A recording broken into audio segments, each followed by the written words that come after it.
Jadi yang pertama yang kami bagi ialah kami bagi selalu amalkan omega 3. Omega 3 ni senang nak ambil. Walaupun bayi pun senang nak ambil. Kita adalah teknik cara nak bagi dia kan. Yang penting kanak-kanak yang sekolah rendah senang nak ambil, dewasa pun senang lah. Jadi omega 3 ni mesti daripada minyak ikan sebab dia akan bagi EPA dan DHA yang terus boleh diserap oleh tubuh. Kalau daripada sumber tumbuhan, dia dalam bentuk ALA dan dia kena tukar dulu. Tubuh kita kena tukar dulu. So, dia bagus untuk otak kan. Yang penting sekali bagus untuk anti radang.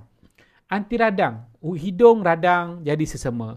Dada peparu radang jadi lelah. Kan? Tekak radang jadi tonsil, jadi batuk.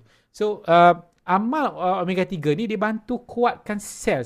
So, bila kita amal, bila anak-anak kita amal, jadi tak senang radang. Kalau dah kena pun amal cepat dia selesai. Kalau kahak-kahak pun senang cair. Senang cair. Kalau bayi tu kan dia berak lah, keluar kahak berak ataupun dia muntah. Baguslah muntah keluarkan kahak tu. Okay.